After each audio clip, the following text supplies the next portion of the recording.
Depuis quelques mois, je suis abonné à National Geographic.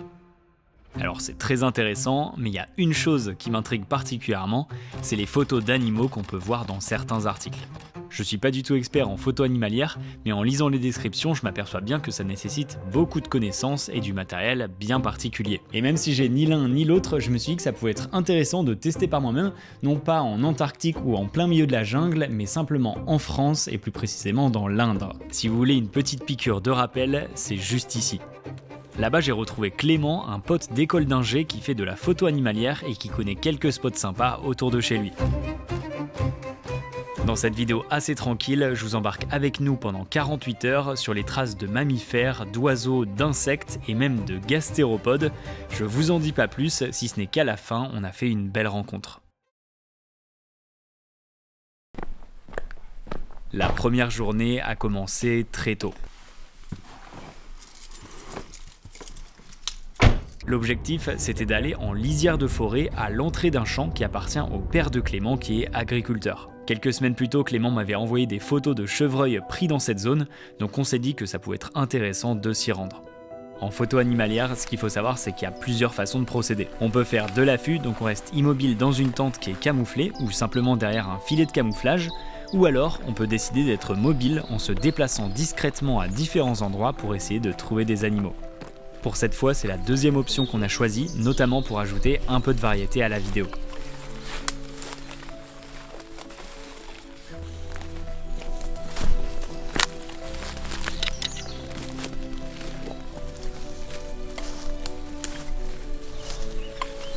On a donc traversé la forêt en essayant d'être les plus discrets possible et on a très vite été récompensé puisqu'en arrivant à l'entrée du champ, on est tombé sur 2 chevreuils cachés au milieu des hautes herbes. Il faisait encore très sombre donc ça rend pas grand chose en vidéo et malheureusement ils sont rapidement partis. À ce moment-là, je me suis dit qu'en fait, ce serait plus facile que prévu de voir des animaux, sauf qu'en réalité, c'était un sacré coup de chance. On est resté un bon moment sur ce spot à observer, à écouter, mais rien ne retenait notre attention si ce n'est la pluie qui commençait à tomber.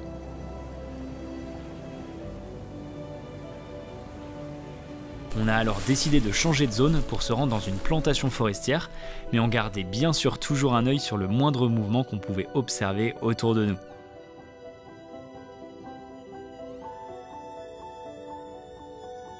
Je vais un peu vous spoiler, mais en arrivant dans la plantation forestière, on n'a vu aucun animal, si ce n'est cette grenouille qui se réchauffait avec les quelques rayons de soleil qui perçaient. Par contre, ce qu'on a bien vu, c'est des traces assez fraîches de cervidés, probablement des chevreuils. En avançant, on est aussi tombé sur des traces au niveau de certains troncs d'arbres. C'est typique des cervidés, notamment mâles, qui grattent leur bois contre des arbres pour marquer leur territoire. On avait donc la preuve que des animaux étaient dans le coin, mais forcément on était très visible, pas très discret, et puis on avait très peu de visibilité à cause des arbres. Après une bonne heure d'observation, on a décidé de rentrer pour se reposer un peu avant de repartir pour le coucher de soleil, qui vous le verrez a été plus concluant. En attendant, on va parler du matériel qu'on a utilisé pendant ces 48 heures de photo animalière. J'en ai parlé dans d'autres de mes vidéos, mais au quotidien j'utilise un Canon R6 Mark II en boîtier principal avec 3 focales qui vont de 14 à 200 mm.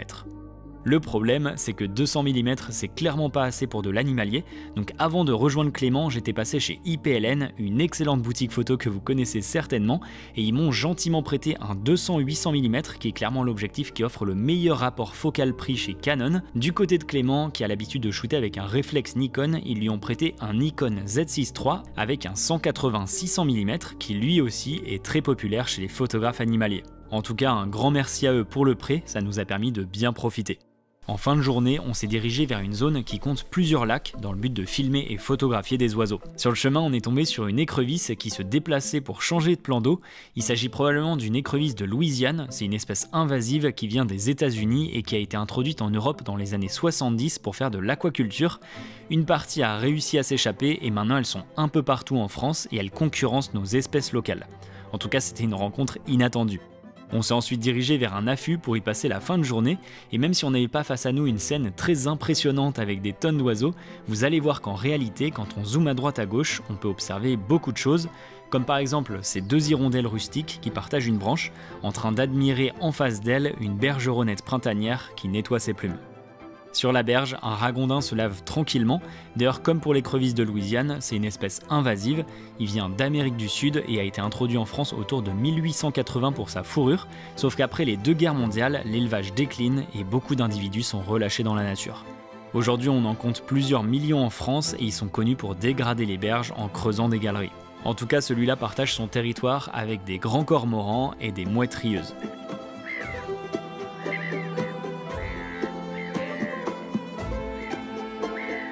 Près du bord, on a pu voir des échasses blanches en train de se nourrir avec leur bec super fin, mais aussi un héron qui surveillait tout ce beau monde.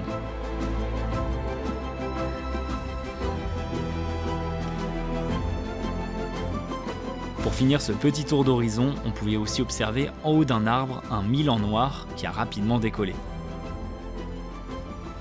Bref, pour cette première expérience dans la vidéo animalière, je me suis vite rendu compte qu'en étant attentif, discret et patient, on peut facilement voir plein d'espèces différentes. Après, il faut aussi avoir un peu de chance et justement, je le savais pas encore, mais le lendemain, on allait en avoir.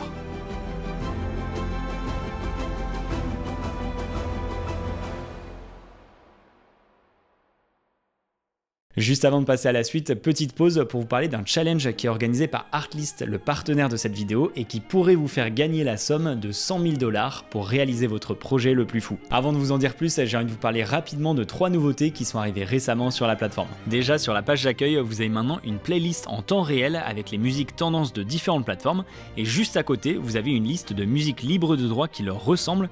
C'est très pratique pour respecter des tendances sans avoir de problème de copyright. Du côté de la génération de vidéos avec l'IA, on n'est plus obligé de partir d'un texte, on peut maintenant uploader une image pour l'animer. D'ailleurs, il y a aussi une option pour passer en 4K. Une autre nouveauté concerne les voix off. Ils ont introduit un nouveau modèle qui est plus performant pour générer des voix réalistes, qu'on pourra d'ailleurs personnaliser grâce à différents réglages. Bon, et concernant le fonds Artlist de 100 000 $, je vous mets toutes les informations en description, mais le but c'est de simplement poster une vidéo de moins de 90 secondes pour présenter votre projet, vous mettez le bon hashtag et vous taguez Artlist. Une idée peut mener à de grandes choses, surtout avec un coup de boost de 100 000 $, donc n'hésitez surtout pas à candidater, je croise les doigts pour vous. Et comme d'habitude, n'oubliez pas que vous avez 2 mois offerts sur l'abonnement annuel en passant par le lien en description. Merci à Artlist de soutenir la chaîne. Bon, on est la deuxième matinée, il est tout juste 5h30, ça pique un peu. Et ce qu'on va faire aujourd'hui, c'est qu'on va changer de strat. Hier, on s'est focus sur un spot en particulier, ça n'a pas été hyper concluant. Ce qu'on va faire ce matin, c'est qu'on va longer certains champs en voiture et on va voir bien autour de nous si on voit des animaux, et c'est en fonction de ça qu'on décidera le spot où on ira. Donc on croise les doigts et c'est parti. Cette stratégie, clairement, c'était un peu la stratégie de la dernière chance, parce que pour ma vidéo, Clément voulait absolument qu'on voit des chevreuils ou un renard, et en se déplaçant, on a potentiellement plus de chances d'en voir qu'en attendant sur un seul spot. On a donc passé une bonne heure à scruter la route, à descendre discrètement de la voiture quand on voyait quelque chose, parce que le but c'est de surtout pas les déranger, sauf qu'au final, la plupart du temps, c'était des fausses alertes. On a quand même repéré un renard qui était assez loin, donc pas top pour les vidéos, et on a vu quelques lièvres qui couraient dans les champs. Le soleil commençait doucement à se lever et malheureusement cette matinée n'était pas très concluante, en tout cas pour le moment.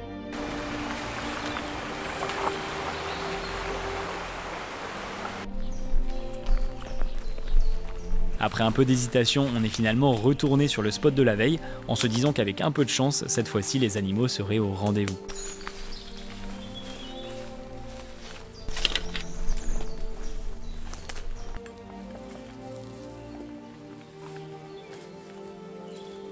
On a attendu un bon moment à observer attentivement les alentours, sauf qu'encore une fois, on semblait être les seuls sur place, aucun animal à l'horizon, sauf ce faucon cresserelle qui observait attentivement le sol, lui aussi à la recherche d'un mouvement dans les hautes herbes.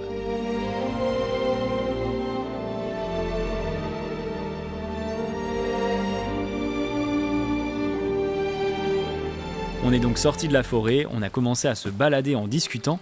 Clairement, on avait abandonné l'idée de voir quoi que ce soit vu qu'on n'était pas du tout discret. On a marché une bonne demi-heure et c'est finalement là que la chance nous a souri. En marchant sur ce chemin, on remarque qu'en face de nous, à une quinzaine de mètres, un renard vient dans notre direction et il nous a pas vus. On se met direct au ras du sol, on sort les boîtiers et voilà ce qu'on a vu.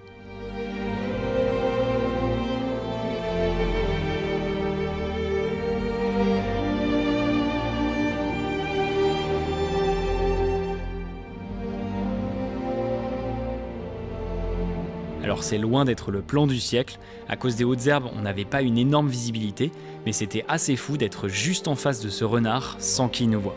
J'ai pris quelques photos pour immortaliser ce moment, qui n'aura pas duré très longtemps puisqu'il est ensuite parti dans les hautes herbes. En tout cas ça nous aura permis de conclure en beauté ces 48 heures dans l'Indre chez Clément. J'espère que vous aurez apprécié cette vidéo, différente de d'habitude, plus posée et plus orientée nature. Je vous spoil un peu, mais d'ici quelques semaines, ma chaîne va clairement aller dans cette direction, avec des formats plus aboutis. Là, c'était vraiment que les prémices. Donc hâte de vous partager ça, et je vous dis à très vite dans une prochaine vidéo.